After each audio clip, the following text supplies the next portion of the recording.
people, hello listeners to Now TV. Now we're sitting with Mooji.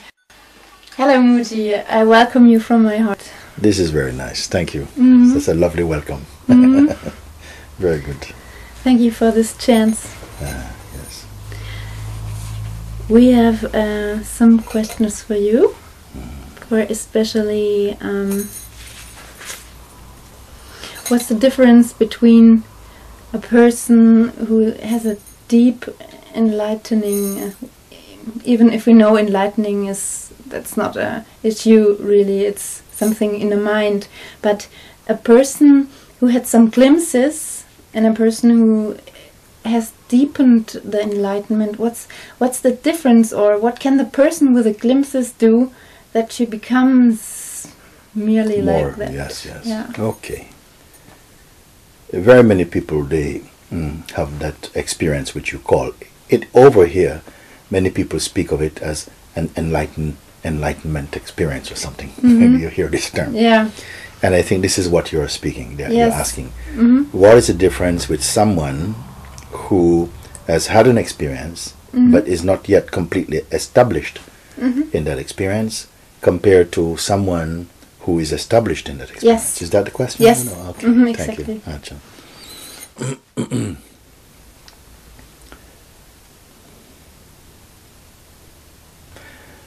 The one who is established in this experience, you see, feels no more separation. Sorry. They don't feel any separation. They don't feel, oh, I understand this, I know I am this. Even if they speak like that, there's really, behind this, there's no duality. They realize that what they are and what we refer to as enlightenment, it is the same thing. And it simply means the one who has discovered their true nature. And this one, so when I say it's most natural, it means that there's not somebody doing it. It's not like, oh yes, I'm really an expert meditator or something like this. It's not like that. It means that you have discovered again what is effortless and what is natural. It means that there's no person doing it. They're not trying to maintain something. That person is not there.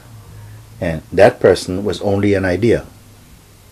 When we remove this idea, what has always been here, in this body, in all the bodies, the real intelligence and the real sentience, that is effortless. And it doesn't have to make any effort to be what it is. And we are this.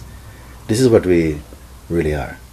But somehow we believe we are the identity and somehow the person, which is only a kind of construct. It's not really true. The person is only like a temporary costume that the reality or the beingness is appearing through this costume. But the costume is not sentient, it's not real, you know. So one who has not quite, who is not quite established in this, and this is, you've asked a very good question, you know. You've surprised me. You've jumped right in the center. Yeah. Who is this one who has not realized the truth, who has had a glimpse? Is there someone who has had glimpse? You see?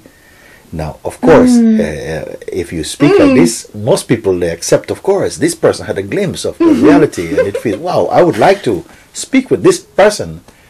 But all it means is that momentarily, through the acquaintance of, through the practice of maybe self-inquiry, or sometimes just without any practice, occasionally it happens, you know, that somehow the sense of identity is completely removed. And in that space, what is there is pure being and pure truth. And it is effortless, you see, in that moment. But gradually, the mind, the past, it comes back slowly. You see, it comes back. Now, this is also true a little bit for someone who is established also in the self, the one who is free. Sometimes the mind and identity, because of the past conditioning and so on, it also comes in, but it has no root to, it has no soil for the root of the mind to grow again. So there's no confusion about being a person. Whereas the one who feels I had a glimpse, It simply means that the idea of myself as a person is still alive in this body. Yes. It's still a belief, you see. Behind this belief is the reality. And we are all this reality. And there's no one who is a more special reality than another one. Yeah. It's just that in some bodies it is recognized, and in some it's not quite recognized, somehow like this. In this body or mind system, I feel sometimes I recognize it, and there are days I don't. Not. But only I recognize it only if there was a long time not recognizing. Then when I recognize it, then I feel, oh, this was the whole time. Yeah. When you say, when I recognize it, what do you recognize? What it means? Very not vastness, the anti, the not the vastness, the not the vastness. Yeah. Not the vastness. There's some feeling like being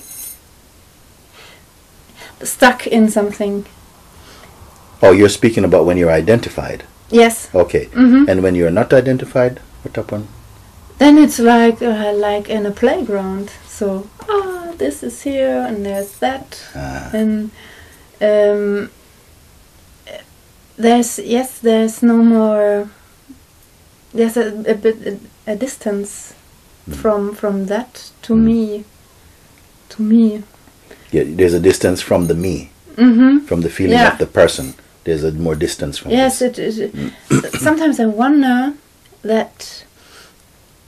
My mind says, now you should be sad or feel that or be more integrated in the situation. But I'm like, naturally, okay, now it's this, okay, and sometimes the feelings, they cling on me, and then my mind says, it's just a delusion.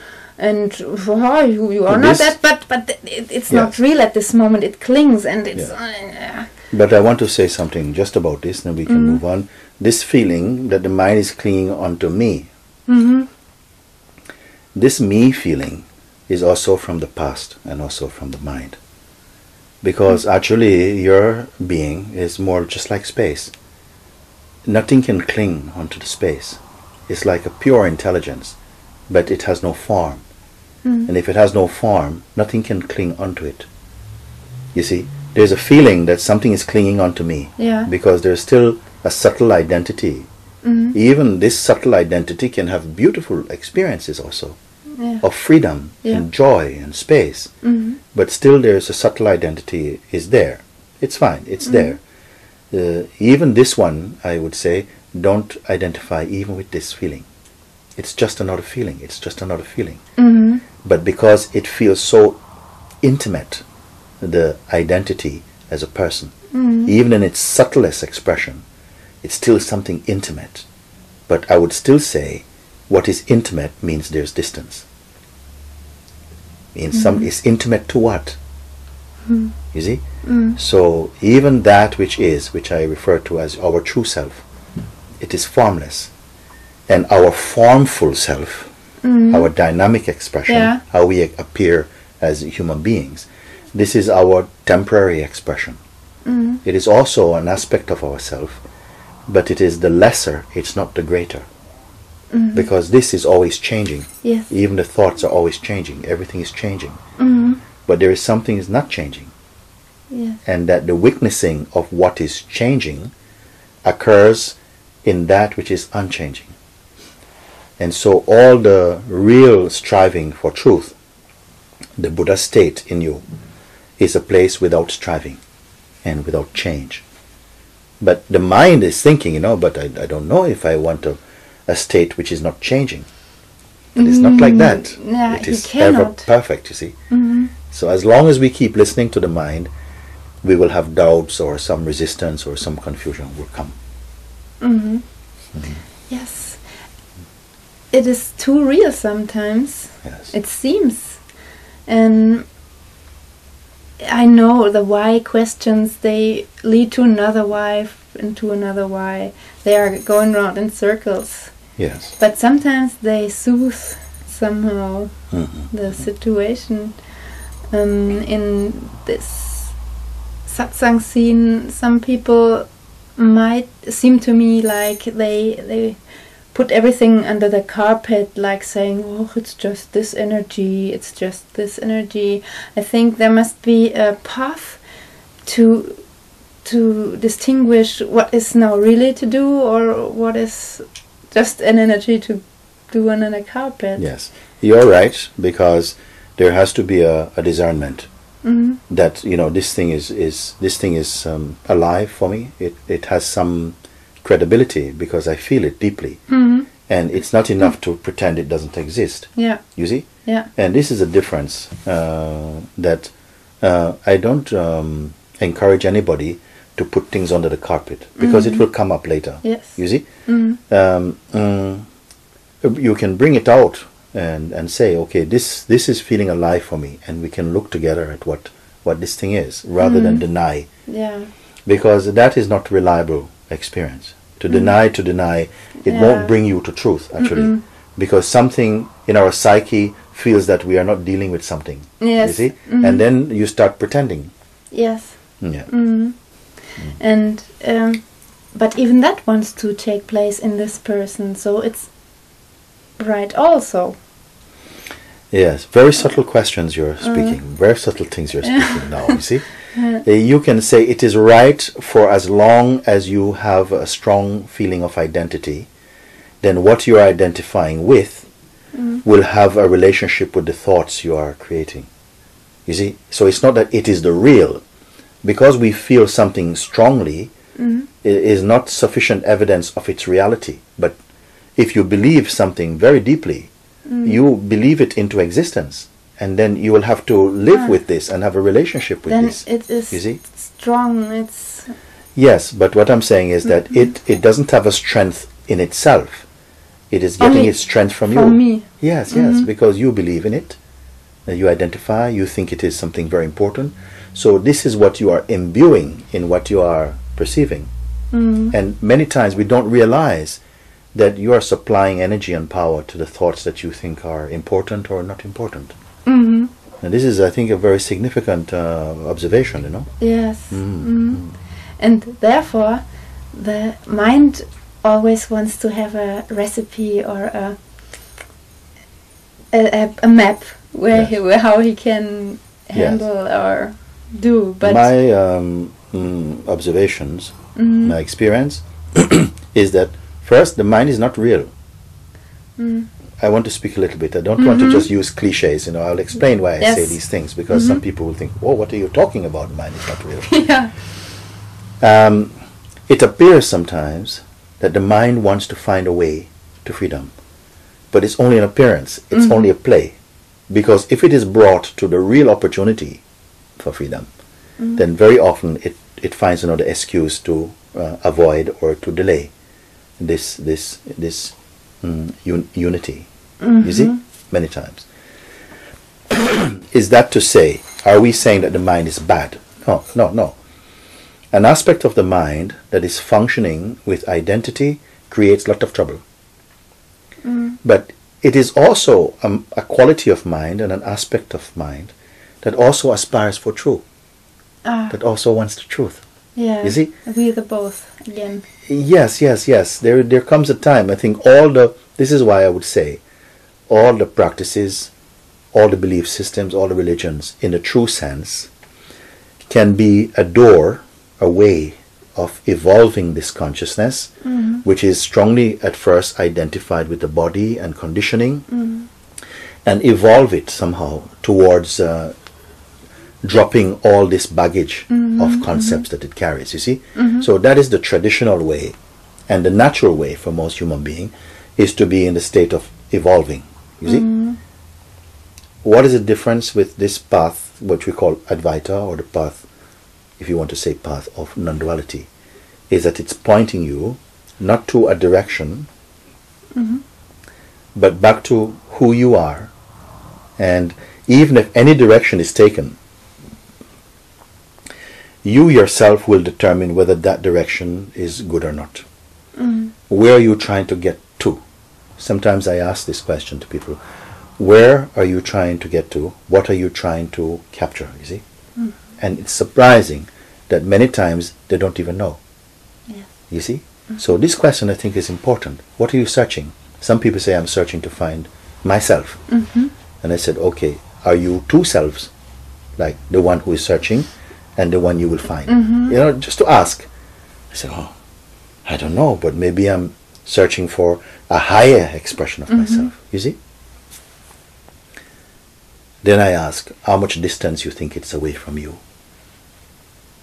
The self you're searching for, if it's not here now, how far away is it from you? And this helps the mind to go again more inside. It's not going to find anything outside. Yes. The real discovery has to happen internally. So the mind gives you, through saying, oh, you are not this, he gives you a journey. And whether you take this journey, you need all satsang teachers and satsang books and something, or you're just confident and already seeing, oh, this is a lie. Most people don't see it as a lie initially. Because our conditioning, we are consciousness, but our conditioning into the identity that we're a person, that I'm this body, it started from quite young. And some would also tell you it started from many lifetimes. But we can say, for most people can understand, it started from we're young, no? From young in this body. Yeah. The conditioning that you are this body is there. So it feels completely natural thing, you see? And once the consciousness, which is not the body, identifies that it is the body, only then can the mind function in the way that we're talking. Because you take yourself to be a body-mind.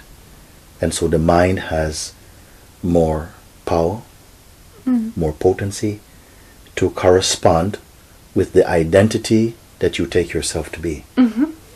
So I ask myself sometimes, yes, I got this small glimpse and I really saw, and I always refer to that when I come again in stages like, oh, this is strange now, so I know, wow, this is only that, it is me, and is this all. But even if I had this glimpse, I find myself looking your videos and always reminding me, okay, yes, because I come so much into this daily thinking and yes. and but at the same time I know it's not. And my question is, what can I do? Or Yes. I really have the wish. I love to have a solution or something. Yes. I don't know. Excuse me. Huh? Yes. There's a deep knowing that all that is appearing for you is impermanent. Yeah. It comes and goes. And it's even your feelings, they come and go. A big nothing. It's a big nothing. Yeah. Yes. In spite of this knowing, trouble comes somehow. And me comes. Destruction. Yeah. The sense of me still is there. The feeling that I am a certain person, I have to make a living, I have things to do, I have a future, and all of this. But there must be also a willingness to really look at these deep-rooted ideas about identity. It's not enough that we carry on, that we're just feeling, yes, I am a girl, you're a boy, I'm living in this place, I've got this job, I've got it. It will arise. I cannot say you must do it if it's not your time to do this. Maybe it's a time still to move in the life, and life becomes your master. It teaches you, brings you to experiences that will help to break your concepts. But if you find a teacher who is able somehow, who has realized that themselves, they will help you to break those concepts much more quickly.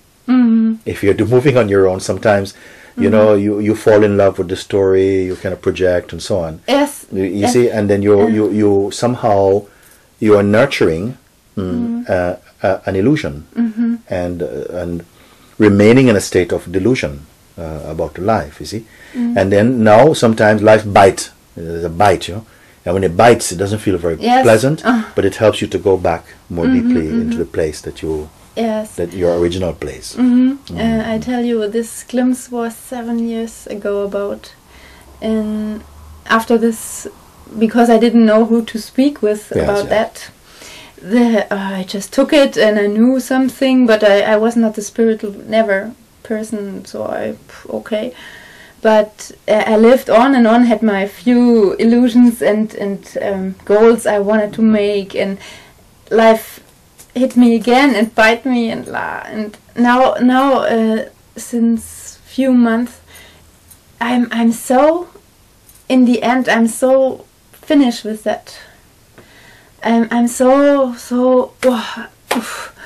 nothing more interests me, like I wanna watch what is this happening now. Very good. It's because so all those experiences were preparing you to come to this point. You see? So they are still valuable because they brought you to now. Yes. Now you don't have to go back to them. No. In a sense, they brought you to this point. Yeah. And now where are you in this moment, you see? Yes. You see? And now what happened is these experiences, the pain of these experiences, help to break the distractions. Because something used to go, it wants to believe, it has so many attachments. Yeah. And the life has helped somehow to break those attachments. Maybe sometimes through pain, sometimes through disappointment. Yes, it took everything. Yes. And you have somehow the wisdom to understand that there's a gratitude inside you for this reason. Yeah. Many people complain, I don't have anything, nothing is happening. Yes. But you're feeling much more free, more space. That brought you to this moment. Yes, that's true. Now, what remains now? A big question mark. I don't know. I don't know. I feel inside there's a little bit adventure mood. You want this adventure? I don't know what it leads to. If you want an adventure, your mind will create adventure. Okay? Because you may think, I need this adventure to see what is going to happen next. So we leave one journey, we turn the page and start a new chapter to another journey. I just want to put this.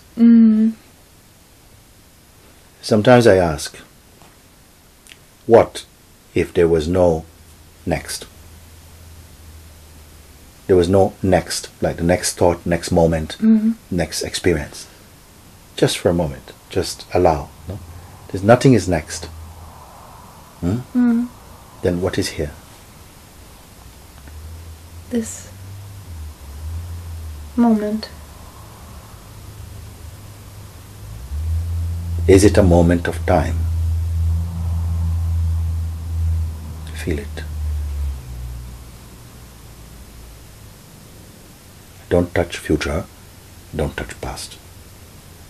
Also don't even touch present even, because that's sort of like in time. No next, not past. Don't imagine what is here, see?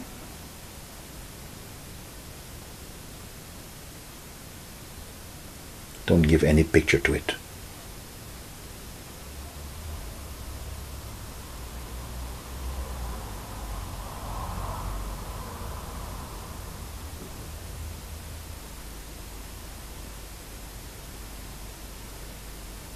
Don't know. I don't know. Is this a frustration? It's not frustrating. No. That which is not going to someplace else. It's not going forward or backward. And it's not trying to stay. It simply is. It requires no effort. Not even to be. No effort. It simply is. Yes. That. And this is always so. Yes, and all the noise is the mind telling me. No, the mind by itself is not the noise. The noise only comes when you connect up with the mind. Believe. When I listen. Because many thoughts can come, and even one time you will not be afraid of thoughts. They are not your enemy. It's only when you carry an identity, then you can begin to negotiate with the thoughts that come, what we call the mind. Because the mind suggests something. It appears to play this role. The mind doesn't exist. Where does it come from? What is its support? Because a thought cannot think itself. It's not self-employed. So where does the power in a thought come from? It only comes from you. From looking. It comes from somehow the belief in the suggestion of the thought. Even I don't want to say that the thought even suggests, you know. It's like everything is coming from us. Somehow. Yes. We are aware of the thought process. If you don't engage by identifying with it, you know, then thought remains kind of, there's a neutrality about them. And there's more space around the thought also. But if you if you hold on to the sense of an identity that this is me, and so the thought as a specific relationship to the me, then the energy changes. It becomes more intimate and more personal. You see? More real. If you want to use this word real, you know, we can use real, meaning that I would understand what you speak if you say it becomes more real. It becomes more tangible. It becomes more intimate. Then we say that this is real because you really feel it. Yeah. Yes. And then it comes a question.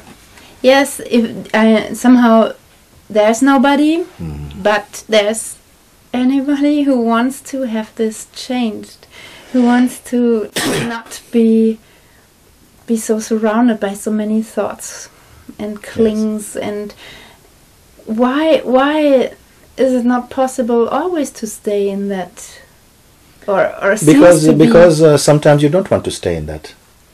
This is the maturity of your own self, in a sense. You know, sometimes you want to be out of it. When it bites you, you want to be out of it. Don't take that. I don't want that anymore. And then you're in your peace, and then something starts to feel bored. Not the peace. The peace is not bored, but the mind comes. You know. You see? And fear comes. Nothing is happening, huh? If you stay like this, who's going to pay your rent and so and so? And then something becomes, doubt comes. Yeah. And then, so doubt is also a thought. But the consciousness, purchases the doubt, and then it makes what the mind is suggesting in this role become real again for you. And so you're back into the forest of struggle. Yes. All that is required is that you, the consciousness, needs to be completely sure of your position. That it's in your presence that all of this is appearing, including the idea of who you are is also playing. And this I call real contemplation. That everything that arises is only an appearance. It only has a certain time to display itself, and then it comes and goes. This includes the idea we have of who we are is also appearing. Even the most intimate concept, the I concept, the I, me, is also appearing, is also arising. Yes. In the presence of something which is not arising. When you stay and observe this to see, is this true or not, then you will have a very profound insight as to who you are. Yes, but it comes the thought who says, oh, this is just appearing. And when this thought appears, who says that, then it feels to me like, okay, now I got it. Or now... That is also a thought appearing. Now I got it, it's also, yeah. That is also a thought appearing. See, yes. But it's more seductive to what is left of you as a person who is thinking there's nothing left of me. You see? Yeah. There is something still there, but sometimes we're thinking, no, there's nobody here. But then this thought comes, and somehow it is exposing that there's still somebody there. Yeah. You see? So make use of this thought to find out for whom is this thought who engaging. Yeah. Yes. Yeah. Like this. You're still the space behind all of these thoughts. Yes. And so it is not nothing is necessary to do. So like. Yeah, nothing is necessary to do, but while you have the sense of a strong feeling of identity, one must investigate themselves. You must contemplate. Am I that which I am perceiving, you see? Because if you don't ask this question, it's a kind of reflex. We go back into the position of being a person who's getting somewhere. So initially, there is a sort of an invitation, a call, to check it out, to check, is this true? You see? And what sees this? Can I be what I am perceiving? Yeah, my thoughts, they come and go. My feelings, they come and go. My wishes and attachments, they come and go. You see? The breath is coming and going. My dreams, they're coming and going. My relationship comes in consciousness and goes. Even my identity of who I am is coming and going.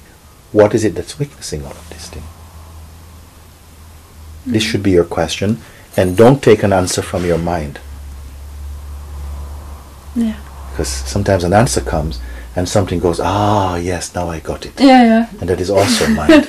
You see? Yeah. And so, in a sense, through your own inquiry, something is becoming more and more mature as to the subtle tendencies of the mind to create a sense of distraction. Yes. And to formulate themselves into an identity.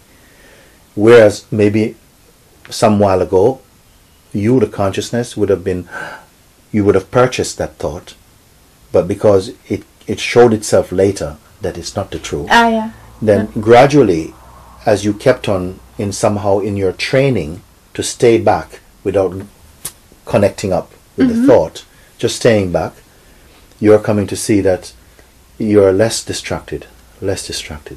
And each time a thought comes, it's almost like you will now use this thought to find out if there's anyone who is here as the thinker of that thought.